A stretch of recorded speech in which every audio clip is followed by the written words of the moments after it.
If everyone could please find a seat.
Good evening. Good evening. Thank you. Good evening. I'm John Miko, the president of Founding Forward. It is my great pleasure to welcome you to tonight's Jack Templeton Liberty Series. As I think most of you know now, the Founding Forward is the result of a merger between two wonderful and effective charities, the Union League Legacy Foundation and Freedom's Foundation at Valley Forge. And we are dedicated to preserving our union, just like the Union League was in 1862. And we do that through education, through educating students, teachers, and others on the very basic values and principles of our great nation, because we believe there's a crisis in civics education and in an understanding of that. And so we are here to make a difference, to do that nationally. We look forward to sharing more of our plans with you in the coming months. We're going to need your support to make a difference, and I look forward to that support. We hope that every League member will support the great work of Founding Forward. So a few announcements. First of all, as always, if you would just take a moment to silence your cell phones, or better yet, turn them off. Our program tonight will include a question and answer period, and the questions will be taken on the cards. You should all have a card or two on your seat. Staff will come around and pick them up. We will get to as many of them as we possibly can. We are going to take, I think, a little break on speaker programs, as we have a number of things coming up the next couple of weeks. And we're going to start again up in Liberty Hill, in Lafayette Hill. On June 13th, we have a program, Rome and the Constitution, and it's being presented by Joe Fornieri. Joe is actually doing a program that week for 50 teachers who coming from across the country on Rome and the Constitution at Liberty Hill, and we're going to do that for 5 consecutive weeks. I think or maybe there's a break there for 4th of July, but 5 programs at Liberty Hill with professors who are teaching these teachers on the same subject. So check the Union League website. If you're a Union League member, go to Founding Forward website. We look forward to seeing you on June 13th. And now it's my pleasure to introduce the chair of our Education Committee, the chair of our Strategic Planning Committee, a member of our Executive Committee of the Founding Forward Board, one of the great leaders of Founding Forward and of the Union League, to introduce our speaker tonight, Mr. Steve Target. Steve.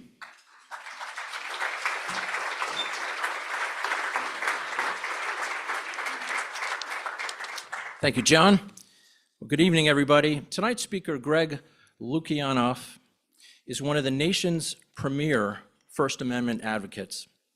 He's an attorney, a New York Times best-selling author, and president and CEO of the Foundation for Individual Rights and Expression, also known as FIRE. He co-authored The Coddling of the American Mind, and tonight Greg will address the topic of his most recent book, The Canceling of the American Mind. Greg's also an executive producer of Can We Take a Joke?, a feature-length documentary that explores the collision between comedy, censorship, and outrage culture, both on and off campuses, and of Mighty Ira, a civil liberties story, an award-winning feature-length film about the life and career of former ACLU Executive Director Ira Glasser. Greg has been published in the Wall Street Journal, the Washington Post, Los Angeles Times, and numerous other publications. He frequently appears in TV shows and radio programs, including CBS Evening News, The Today Show, NPR's Morning Edition, as well as podcasts like Fire's So to Speak. He's testified both before the U.S. Senate and the House of Representatives about free speech issues on today's America's college campuses. Ladies and gentlemen, please help me welcome Greg.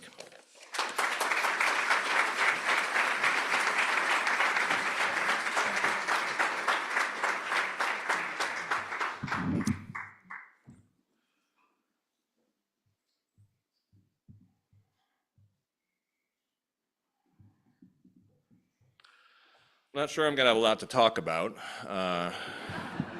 Free speech, particularly on campus, hasn't been much in the news lately. Honestly, whoa, what on earth is that? We've been a little, do you know how to fix this thing? Okay. Honestly, at Fire, we have been, starting with email threads at 6 o'clock in the morning and stopping at 2 o'clock in the morning, going through all the craziness that's going on campuses lately. The only good news that I can say that come out of campuses since October 7th is like what Bill Maher said when I had the honor of doing a show back in December, is only complete ideologues. They're the only ones left saying there's not a serious problem in higher ed today. So I wrote a book called Canceling of the American Mind, and I wrote it with a brilliant 23-year-old named Ricky Schlott. And it was really to try to address, we were originally going to do something that was a follow-up to Coddling the American Mind that was much more directly a follow-up to Coddling the American Mind. But I couldn't believe that I was still dealing with people who were trying to tell me that cancel culture wasn't real, that it was a hoax. They were already trying to, hey, Laura, a much beloved former Fire employee, sorry, that was very excited for me. We're a tight group. Anyway. That I couldn't believe people were still trying to claim that cancel culture wasn't real. So Fire has an amazing research department. We decided to put together the data showing that not only it's real, it's on a historic scale. And the book became Canceling the American Mind. It had the misfortune of coming out on October 17th, so it was a little bit overshadowed by what was going on in the Middle East. And it was right before people understood that everything we're talking about in the book was very relevant to what you would later be seeing, the madness you would see on campus. So what's our definition of cancel culture? Ours is pretty straightforward historical definition. We're trying to present it as, we want cancel culture, the age of cancel culture, to be kind of the same way that people talk about the age of the Red Scares or McCarthyism or other moments of mass censorship in history. And we define it as the uptick of campaigns to get people fired, expelled, deplatformed, etc., for speech that would be protected under First Amendment law. When we explain a little bit in greater detail, we're making an analogy to public employee law, to work in a tremendous amount of nuance and common sense in the definition, and the culture of fear that resulted from it. And this partially came from, I've been at Fire. Fire turns 25 this year, and I've been at Fire for 23 of those years. We went from being a $500,000 organization to being a $36 million organization. And I couldn't be prouder of the work that we do there. And it wasn't subtle in 2014. Something changed. Students were great on free speech, and suddenly they were terrible on free speech. And they were joining with the administrators who were already terrible on free speech to launch campaigns to get professors fired and students canceled. And it was really bad in 2014, it accelerated in 2017, and it went completely off the rails 2020 and afterwards. So things have gotten so bad that this was something that I used to do when I would talk to high schools about freedom of speech, and I now have to do this at colleges. I have to explain, okay, you guys have been taught something really stupid about freedom of speech. You have been taught that freedom of speech is the argument of the bully, the bigot, and the robber baron. My favorite robber baron, of course, Tony Stark.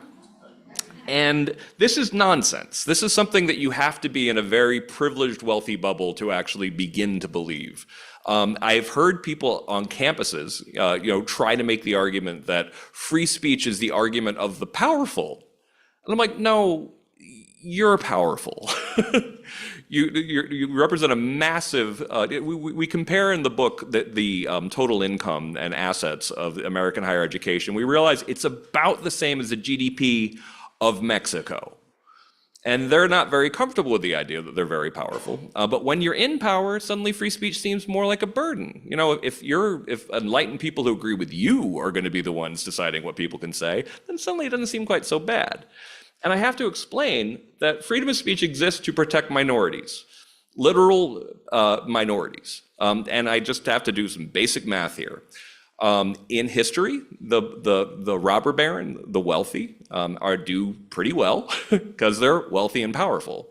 I mean, a lot of the story of democracy is that kings, went to the wealthy class to ask for money from them, and we got some representation. That's kind of how a lot of it started. And when you start having democratic forms of government, if you have 50% of the vote, or +1, then the bully and the bigot get to decide. You literally only need the protections of freedom of speech to protect unpopular and minority points of view and points that are unpopular with the powerful. But partially because this campaign has been going on campus to turn, and it's been to some degree very intentional since as early as 1965 at Herbert Marcuse's Repressive Tolerance, to turn the tables on freedom of speech in the hopes that eventually,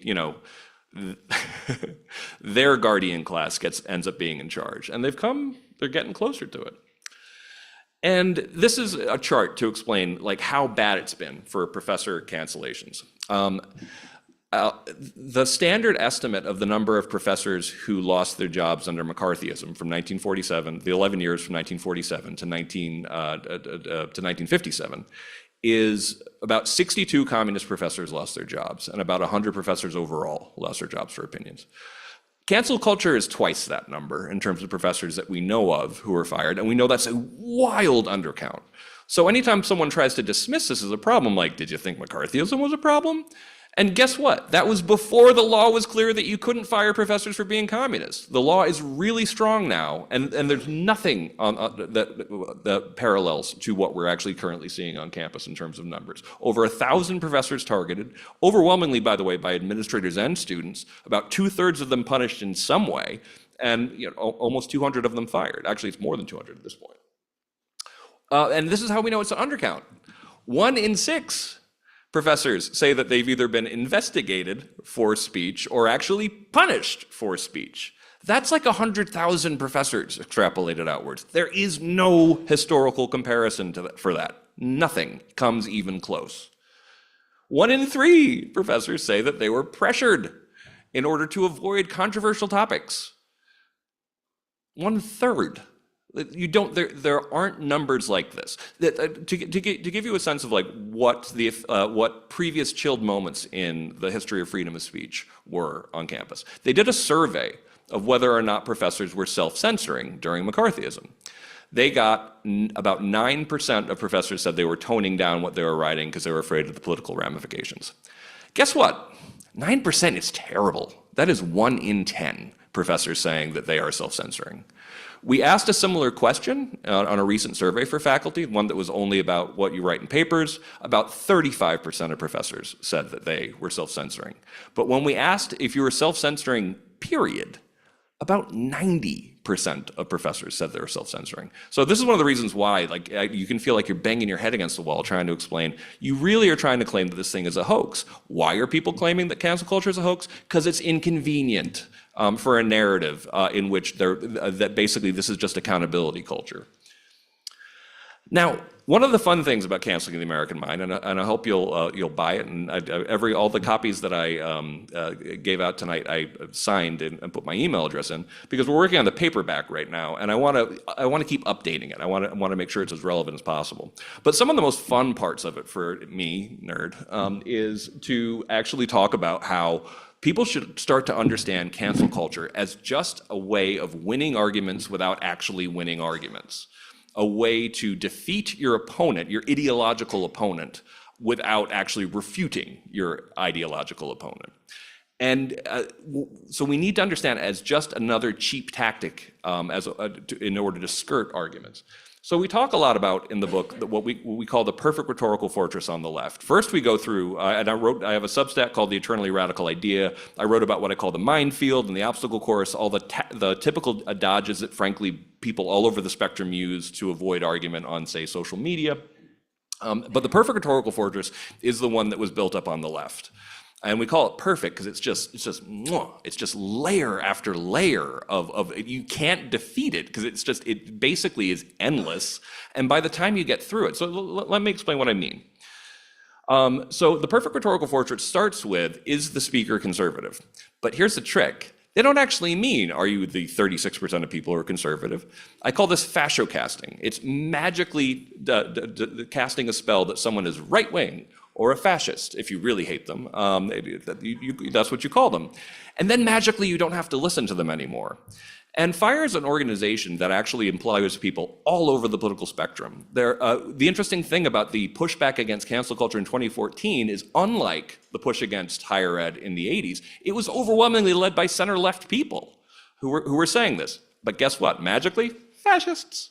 Don't have to listen to them anymore. So you can basically accuse everyone of being a fascist. So my favorite moment in the recent past was a screedy article by someone named Marianne Franks accusing the ACLU and the New York Times of, she wouldn't quite call them fascists, but they're definitely dupes for fascists. And this is like a well-respected professor. Then you get into all what we call the demographic funnel. What's the speaker's race? What's the speaker's sex? What's the speaker's sexuality? Is the speaker's trans or cis? Can the speaker be accused of phobia? Is the speaker guilty by association? Did the speaker lose their cool? That's a great one because it's really hard not to lose your cool if you do this. Did the speaker violate a thought-terminating cliche? And then if all else fails, you have emotional blackmail. And my favorite one, which happens in a lot of cases, including the Nicholas Christakis case, well, if you've totally lost, darkly hint this was all about something else that you can't talk about. It happens over and over again.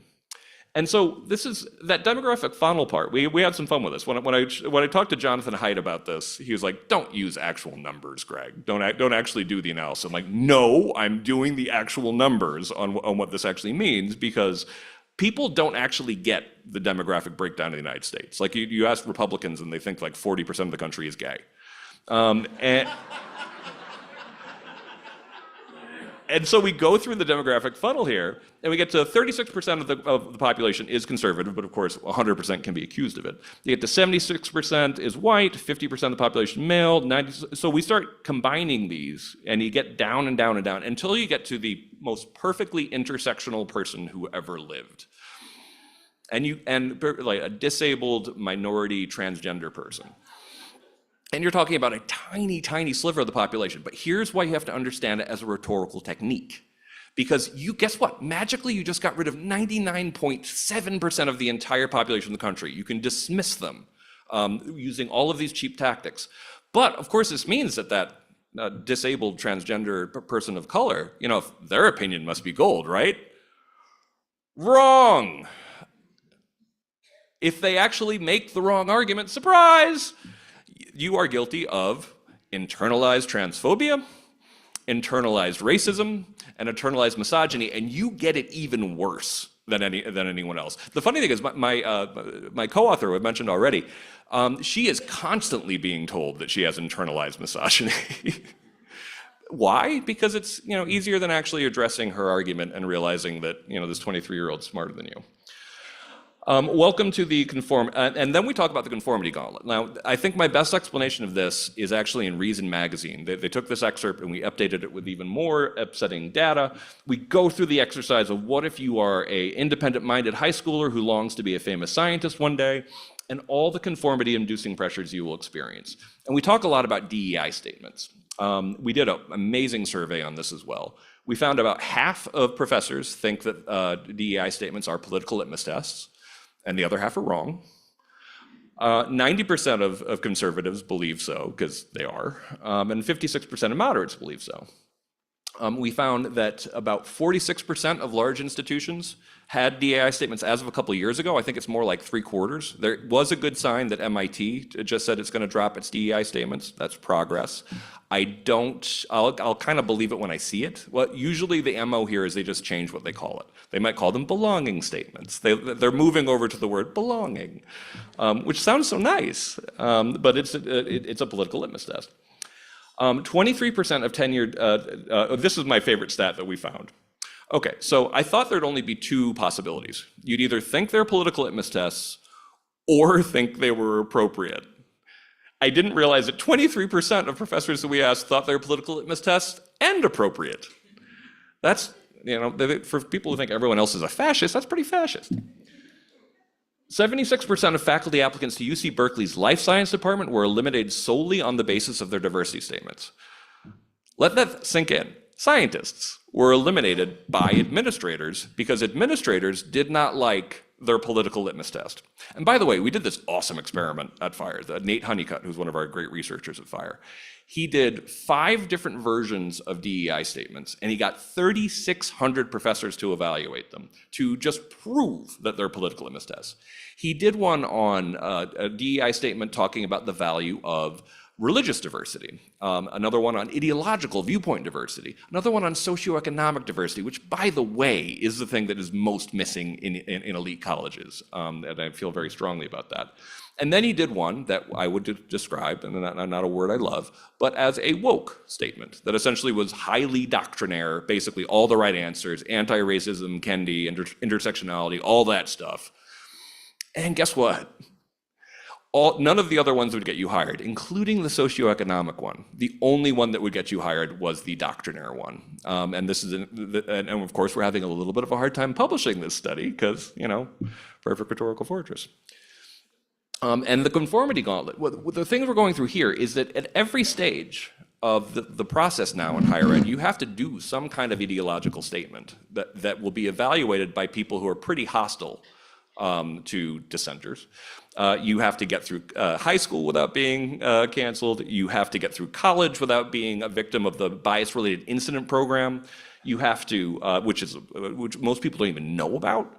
You have to get through undergrad without being canceled and without internalizing censorship. So it just is layer after layer, and that's something that we really wanted to do because, since I've been doing this work for so long at FIRE, people really got to get it's not just one thing. It's layer after layer to crush your soul and get you to conform and embrace unwarranted ideological certainty. So these are just step after step. And one thing that I found particularly galling is that nature,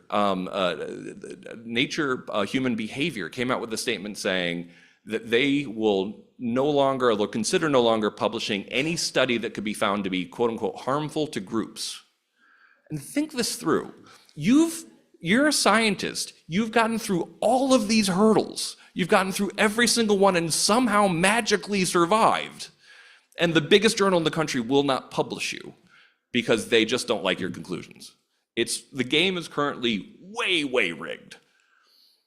And yeah, 1 in 10 college students, this is also from our research department, 1 in 10 college students say that they've either been punished for their speech or threatened that we'd be punished for their speech.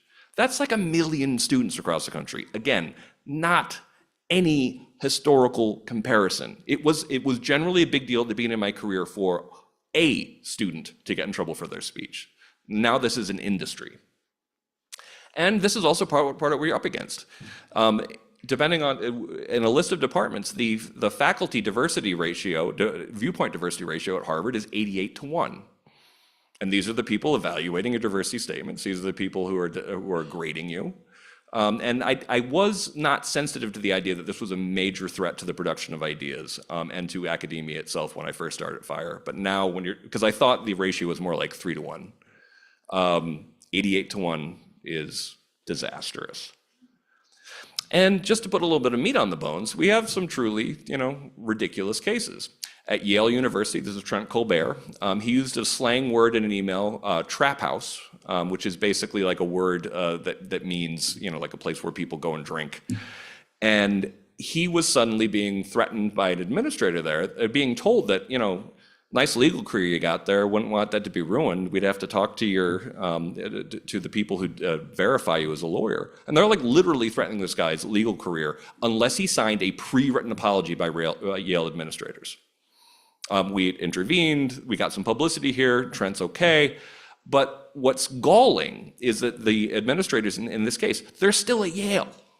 And this keeps happening. Now, this case I just find kind of funny. This is Kimberly Day. She is a pharmacist. She likes racy hip hop. And on her Instagram, she would sometimes talk about the lyrics of Cardi B. And she got suspended from her pharmacy program for that. And we were trying to figure out what on earth is this about? And they were making the argument that it was speech unbecoming of a pharmacist. And it's kind of like, can you imagine like going to CVS and being like, I'd really need my amoxicillin, lady, but Cardi B? So political discrimination. 49% of graduate students endorsed ousting a faculty member who expressed conservative view. And it's actually worse as you go into the data. Like basically when you hear about students objecting to offensive speech in class, when you dig into what they're actually saying, they mean politically incorrect opinions. So the students are policing this stuff like crazy. And that's one of the reasons why there was such an uptick in cancellations after 2017. It took that long for students to get the chutzpah to actually start signing these documents demanding that their professors get fired for speech. And this is my friend Carol Hooven. She got forced out at Harvard for arguing. She's an evolutionary biologist. She worked with chimpanzees. She collected urine out in Africa. She wrote this amazing book called Testosterone, which I highly recommend.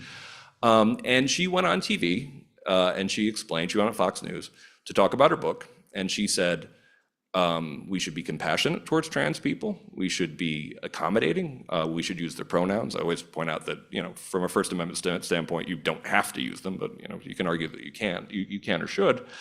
But we can't pretend that biological sex isn't a fact. And next thing you know, a faculty leader a graduate student who's the leader of the diversity task force at Harvard starts going after her pretty hard. And suddenly students won't work her class.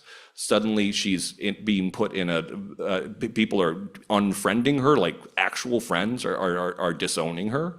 And only people like Steve Pinker came to her defense, who's on our advisory council. Steve is amazing.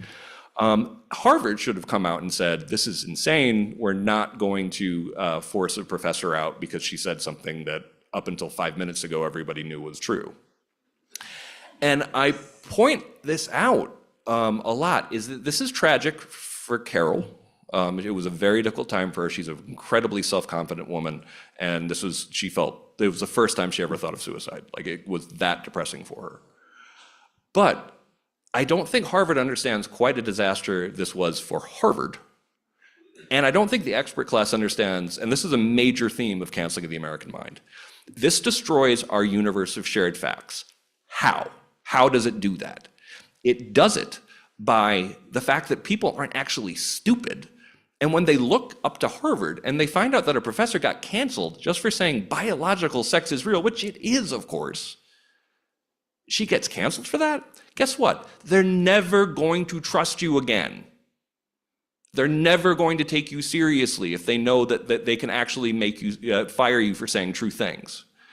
And this is one of the reasons why there's been such a plummet in appreciation for expert opinion, because they've earned that. And one of the reasons why there's been a plummet in appreciation for higher ed. And it's a real, genuine, forgive the term, epistemic disaster. And how many people know about Mike Adams? Oh, very few of you. Okay, so this one, when I started at FIRE it was right after 9/11. It was, and my first cases involved people who said insensitive things about 9/11. And in this case, Mike said something insensitive towards someone who said something insensitive about 9/11. He was at UNC Wilmington. And a student on September 11th or maybe September 12th came out and sent an all faculty, all staff email saying, America totally had this coming. This was totally our fault. We were imperialists, blah, blah, blah, all that stuff. And Mike wrote back saying, listen, your speech is protected by the First Amendment, just like bigoted, ignorant speech always has been. And they launched an investigation of Mike. And I was pretty new to FIRE back then, and I thought this was an outrageous case. We'd later figure out this is about a 4 out of 10 in terms of intensity scale. But Mike and I kind of became friends, even though politically we couldn't be more different. And apparently I inspired him because I was reading a book called How to Talk Dirty and Influence People by Lenny Bruce. He read it and would thank me sometimes on radio, being like, well, my friend Greg Lukianoff had me read this book, and now I realize I have to be an in-your-face conservative. I'm like, oh, God. I created a monster. So he got in a lot of trouble because he had a very jokey style, but he was very irreverent, and he was always going after the left. And he actually won a huge victory for academic freedom in the entire Fourth Circuit by being brave enough. My friend David French represented him in this case. He had run some really serious victories for freedom of speech. And in the spring of 2020, he made a joke likening lockdowns to slavery. He talked about going to get beers with 6 of his friends in a state that didn't have lockdowns, and he said, "Massa governor, let my people go." It's a joke out of Ferris Bueller. And next thing you know, there was a mob to get Mike canceled, and they succeeded.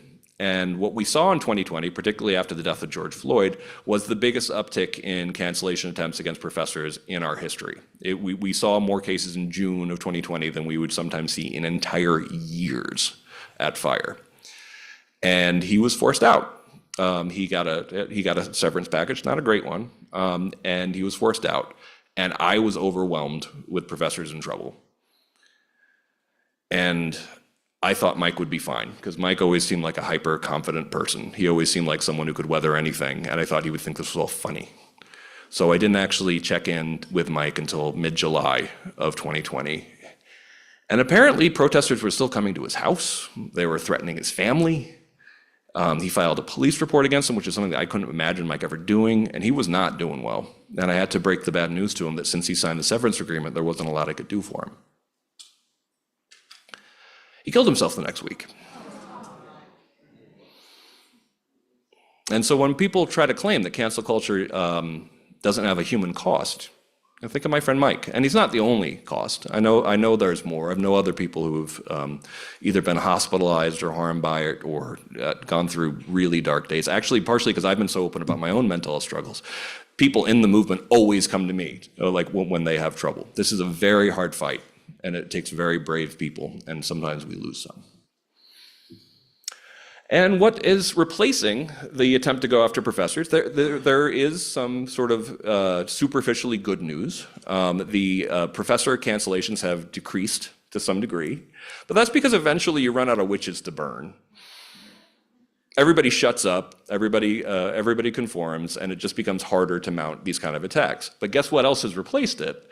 Deplatforming. And by deplatforming, we mean shout downs, disinvitations, all of these things to get speakers off campus. Oftentimes, the only time they're going to hear a dissenting voice is by importing it, and then that doesn't even work out because students will shut it down. Now, 2023 was the worst year for deplatforming we are aware of in history, and this year is going to blow it out of the water. And since October 7th, it's been absolutely out of control. And when it comes to, and FIRE is nonpartisan, we defend people all over the political spectrum. We unapologetically, but when it comes to the shout downs, they have been exclusively from pro-Palestinian students over the past couple months, including a shout down for a professor who was giving a lecture on black holes, which I was like, that sounds awesome. But it was apparently because he's Jewish. And it's like, no anti-Semitism there.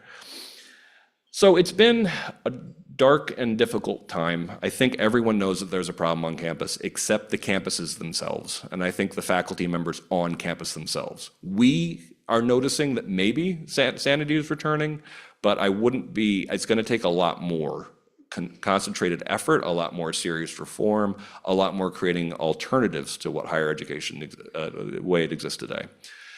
And I have to, and this is a quote from Alan Charles Kors, University of Pennsylvania professor who co-founded FIRE with Harvey Silverglade. I've always loved this quote.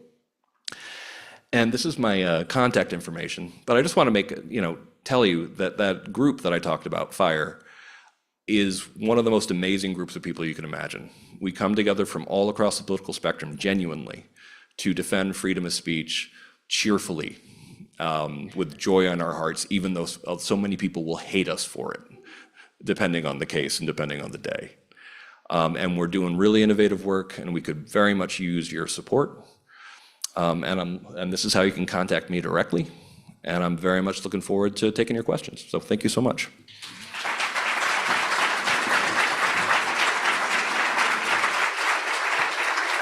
Thank you, Greg. We have quite a number of questions, so we'll go a little rapid fire if you're up for that. This is an interesting one. How much of an influence on public opinion is being swayed in terms of cancer culture by outside actors, China, Russia? That's an excellent question. So we are sufficiently concerned about China's pernicious role on campus that we actually tasked one of our employees at FIRE, Sarah McLaughlin, to take a whole year to work on a book called Authoritarians in the Academy, that is primarily about how China directly threatens free speech on college campuses, and about how, if you happen to be a Chinese student studying here and you say anything, about free Taiwan or something like that, they'll go after your family back home. It's really dark and scary stuff.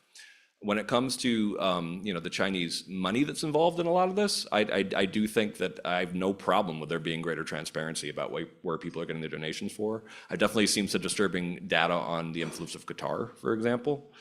But I think we too easily assume that this is a problem, paid for by George Soros and hired actors, because it's a little too scary to face. Because it is true, when it came to Columbia, like the people who took over the building in Columbia, about half of those people weren't actually students. So there is reason to be like, oh, these are your outsiders. But to be clear, those aren't actors. Those are activists from off campus. The scarier thing is to understand that a lot of these students are true believers.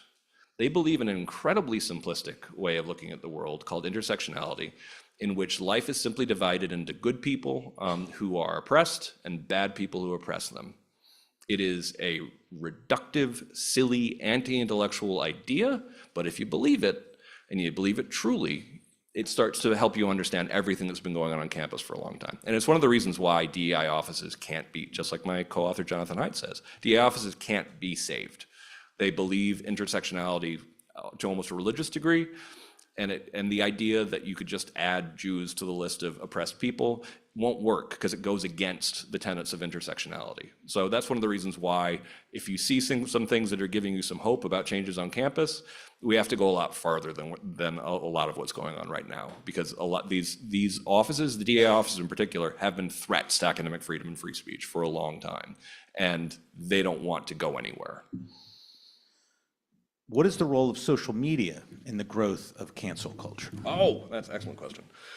So in Canceling of the American Mind, one, I wouldn't quite say criticism that we got of it, but was that we don't spend a lot of time explaining where a lot of this stuff comes from.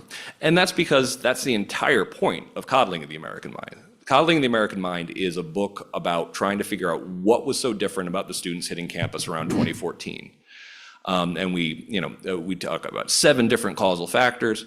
But the thing that really made all of this possible, that sped up the depression epidemic and anxiety epidemic, the thing that sped up all of these other bad trends, is social media.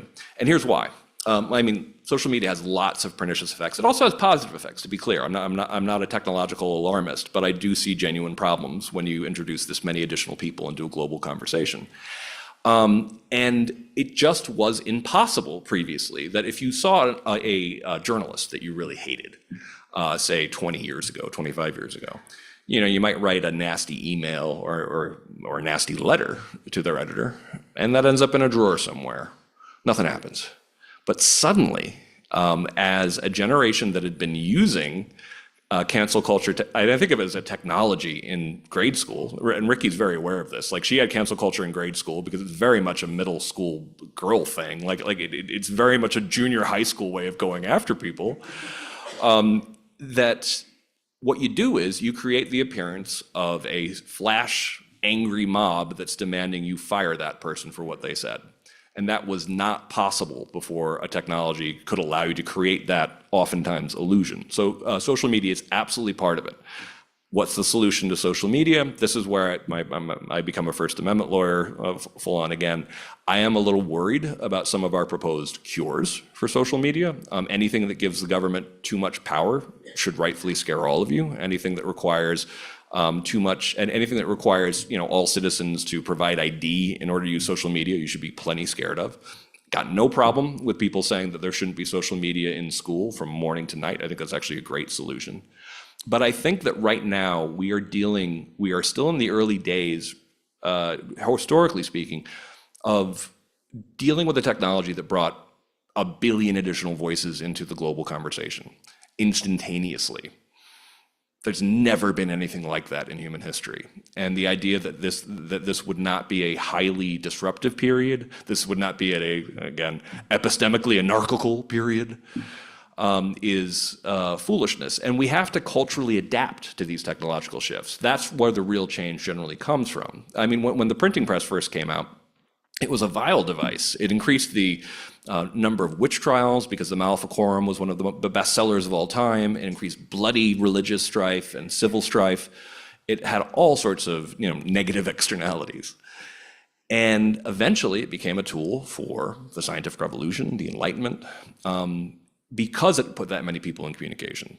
That possibility seems very far off right now, but I'm afraid that in the horror of what some of the downside of social media, we might actually end up throwing out the baby with the bathwater. Couple of questions about hate speech, but I'll ask a simplified question. Is hate speech protected speech? In the United States, absolutely. We have something called the bedrock principle in First Amendment law, which I think is appropriate for every society. I'm the obnoxious, partially because both my parents are foreign. I'm like the obnoxious person who breaks the cardinal rule of being a constitutional lawyer traveling abroad. You're supposed to, when you're in Germany or you're in England or in France, talk about how backwards we are in the United States. And you guys get it all right, and that's just our way of doing it over here. We like freedom of speech. You guys don't. That's swell. And I'm the one who goes over. It's like, you guys have it wrong. We have it right. And one of the things I point out is the bedrock principle. The bedrock principle, it comes out of a 1989 case called Texas v. Johnson. That's the flag burning case. And it says that you cannot ban something simply because people find it offensive. That is the bedrock of the First Amendment. And it's a very sensible rule for a genuinely multicultural society, for a generally diverse society, because I grew up in a neighborhood with a bunch of other immigrant kids. Danny Nguyen's parents, Nelson Bolito's parents, Mikey Barrett's parents, they all had different ideas. And my British mom, for God's sakes, had very different ideas of what was impolite, what should get you in trouble, what's sacrilegious, etc. And that changes from year to year, from group to group. It's different between economic classes. It's different between different regions. It's different from year to year, month to month. So it makes sense to not ban things simply because they're offensive. And it makes sense. And one of the reasons why I think that they're doing this, and by the way, you should all know, there is a terrifying law that was likely to be passed in Canada that would literally give you life in prison for speech crimes. And there have been other hate speech laws passed in France and Germany and in England. I mean, we talk about in the book 3,000 people in 2016 going to jail for offensive comments on social media in England, my mother's country. It's very scary out there. So we don't have hate speech as a protected category. The hate speech is protected speech in the United States. It is unprotected in a lot of the rest of the world, and it's a disaster in a lot of the rest of the world. Comment on the state of Florida's attempt at going into the classroom and making some, we'll just call them legal suggestions in the colleges and universities. Oh, do you mean the Stop Woke Act? Yes. Oh yeah, I'm happy to do that. So this is one of those things where conservatives are supposed to get mad at me because we defeated the Stop Woke Act in court. But I want to explain to you why you shouldn't be mad at me for this.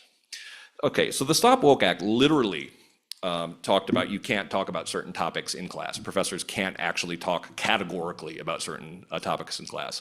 It was so poorly drafted that it required lawyers to go into court and argue with a straight face somehow that under this law, it's constitutional, but it means that a professor could argue against affirmative action, but they couldn't argue for it. And guess what? You just lost your case right there, buddy. And we were telling them this way before. We tried to intervene at the state level, telling them this is, and I sometimes I think I make my litigators cringe that I use language like this, but whatever, that this is laughably unconstitutional. And we told them this before it passed. We said it after. We said we'd sue because it's unconstitutional. And then, of course, it got laughed out of court. No kidding. It wasn't even close. And here's why you should be angry about the Stop Woke Act. Because higher education reform is important. It needs to happen. And passing something that was unconstitutional and clearly unconstitutional set the movement back tremendously. A lot of these people who are trying to, the same people are saying that cancel culture is a hoax. They fell on that to say, oh, it's the new McCarthyism. There are all these laws being passed across the country saying what you can and can't say in a classroom. And I always point out, actually there was one, and we defeated it. But it was enough to set back the movement profoundly. So you gotta be careful in the way you go about reform. It has to be constitutional. And by the way, if it's not constitutional, FIRE will fight it, no matter what. But this is one of the things when people invite me when they like the fact that we defeated the Stop Woke Act, the thing that I like to pivot to, because like we enjoy being genuinely nonpartisan. Now that we've defeated the Stop Woke Act, the single least constitutional, the single biggest threat to academic freedom in the country is in the state of California, shock, at the community college level. And at this, in this case, this is worse than the Stop Woke Act, and it tells professors that they have to, they are required to, they are compelled to, compelled speech. They're compelled to work in concepts of intersectionality, for example, anti-racism, all of these, what Tim Urban calls social justice fundamentalist beliefs into their syllabus and into their classroom. And we launched a lawsuit against this with 6 professors in California. Everyone should know about this lawsuit because I think it's the most important lawsuit we've probably done in our entire existence. And it was nice to get one of them as a chemistry professor. And he made the point, so what is the anti-racist take on the atomic weight of boron? To point out how truly ridiculous this is. So we fight across we fight any threat to the Constitution, but we want to make sure that people know about this lawsuit as well because it's absolutely outrageous. How can we counteract cancel culture within the legal field, but without fomenting the weaponization of that legal field? I honestly think a lot of cancel culture is hard to fight legally. Because a lot of what we talk about in cancel culture happens at private institutions. So you actually have to develop a little bit of a better immune system for it. I think some progress has been made. One thing that actually made me happy, I think corporations have a little bit of a better immune system for the ideological contagion, partially because they have to make money. And so there was a case out at Apple where, what is his name again? Martinez, he was a writer, and he wrote a best-selling fiction book that was a little racy, 12 years ago. And but he was also a coder, and he went to work for Apple.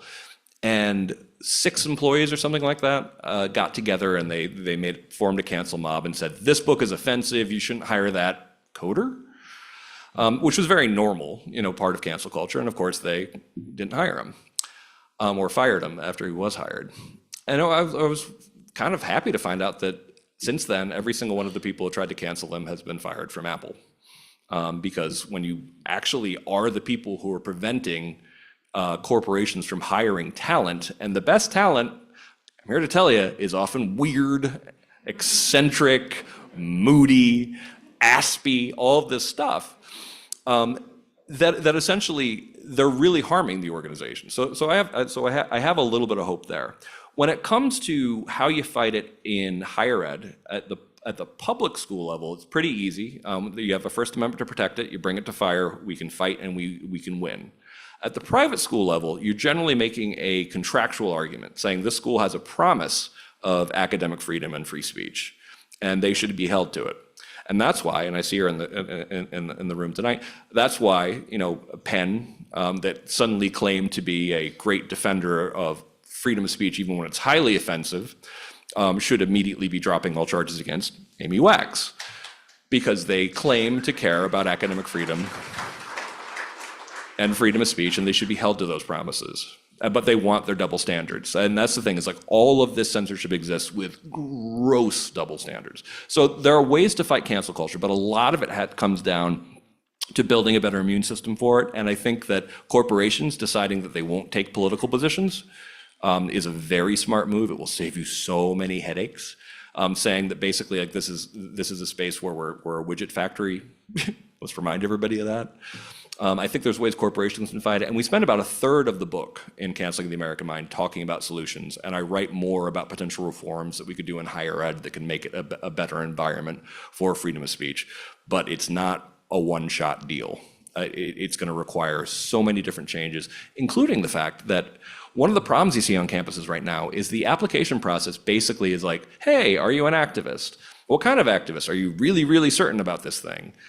Great, we're going to heavily favor you in the application process. And I like activists. I think that they serve a very important role. I'm happy to defend them. But the mentality that you should be looking for in higher ed is you shouldn't be asking them like, what are you really certain about? You should be asking them, when did you change your mind last? When was the last time you sought out someone you disagreed with in order to test your ideas? When was the last time you learned something new? That's the kind of stuff that we should be emphasizing, and we're very happy to help and we are actually working with schools about ways to change the mindset here in a variety of ways, including training programs, but it's going to be a long road.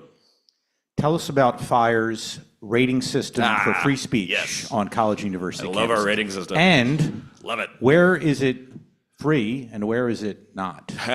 Where's the best and the worst? Yeah, okay, so I am very proud of the campus free speech ranking at FIRE. I'm a constitutional lawyer, and I kind of pretend to be a social scientist sometimes.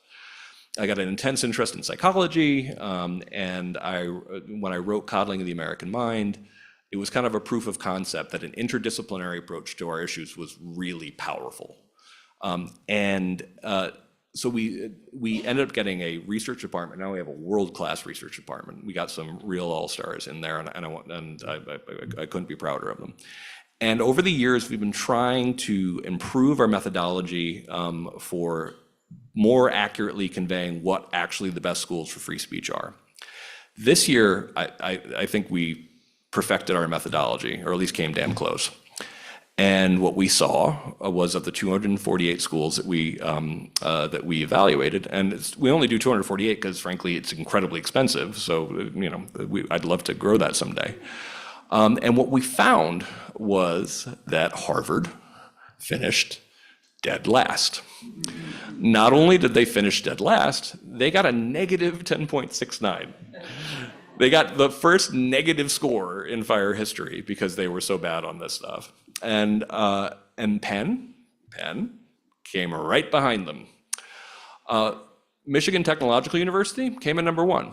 And I think that's partially because if you look at their breakdown, they have an almost even split between students on different sides of the political fence. I think it's a very healthy epistemic environment. Auburn came in second. University of Virginia did really well. University of Chicago did really well. All of the Ivy League tanked, and deservedly so. Georgetown, terrible. That surprises people sometimes, but it wasn't a surprise to us. We're like, yeah, we've had constant cases at Georgetown. But yeah, Harvard really, really earned. I have a feeling Penn actually might take over the bottom spot next year because they're not doing great. Harvard's trying to change, which I appreciate. I'm a little skeptical, but I want them to change. And it was funny because initially we got a very Harvard response to them being last, which was essentially, well, Harvard statisticians have looked at this and they think your methodology is bogus. And that some of the professors that we counted against them were not very prominent professors. Like, it's like, so you're saying that the professors that you canceled at Harvard don't count because they're not prestigious? Harvard? So Harvard really Harvarded it. Like, they basically are like, I appeal to my own snobbery. And then we could point out, by the way, one of the people who was integral to the process of our ranking is Sam Abrams, a Harvard-educated statistician. And they didn't like that fact. But when they started saying this, I'm like, great. I can go and talk to the media about our methodology, because I can do that all day. And I explained, okay, so our methodology is flawed. Our methodology includes the largest survey of student opinion on freedom of speech ever done. Ever. By a lot. The only ones that compare to the national survey that we do were previous FIRE surveys. So we own that area. And we ask them questions like, is violence acceptable in response to freedom of speech? Oberlin really impressed me on this one. Only about half students said that violence is never acceptable in response to freedom of speech. Only about half. And the rest were kind of like, hey, sometimes it's cool. And that's horrifying. But of course, you get a big minus if you have like half your students saying violence is pretty cool. But we also ask, like, are you afraid to talk to your professors? Are you afraid to talk to your fellow students? Then we have the largest database of professor cancellations, student cancellations, deplatforming, and speech codes ever put together. Like, there's nothing vaguely that compares to it. And when we add all these things together, the Ivy League does terribly. And one of the things that is so powerful about it, and so we're a way of saying, like, we're not completely giving up on higher ed, but if tomorrow, people start saying, I'm not applying to any of these schools in the bottom 10, which included Yale, by the way, deservedly so, that instead I'm sending them to Auburn, which does seem to be happening to a degree, or UVA or something like that, or Michigan Technological University, that can actually use market forces to change. So I'm very proud of the CFSR. It comes out again in September, and I'm kind of dying to see how badly the Ivy League does again. Follow-up question and final question. Yeah. What else can we do to pressure our alma maters and schools on this issue of free speech on campus? Excellent question. Well, one, contact us because we've been very effective at this. We have something called Give Half for Liberty for a while there, and what ended up happening is people would send a check to FIRE and say, this is going to you instead of to Penn or Dartmouth, and we write them immediately and say, hey, you lost a donor to us, and they notice that. They notice that pretty well. But alumni and trustees can do a lot more.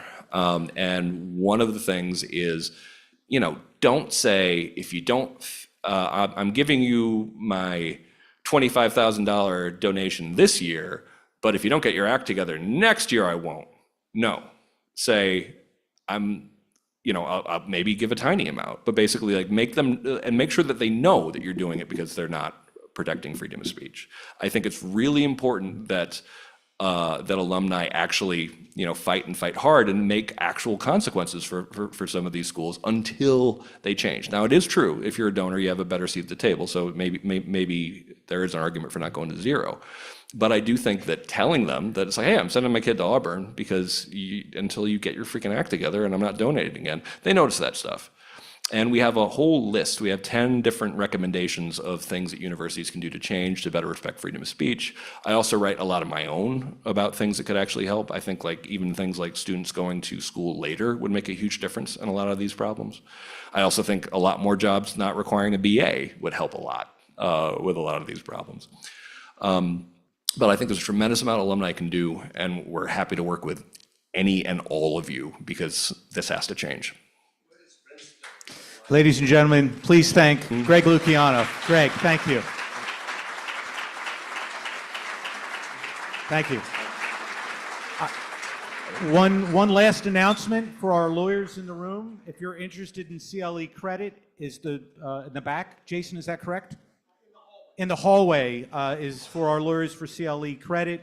We look forward to seeing you on June 13th. Once again, Greg Lukianoff, thank you so much. Thank you.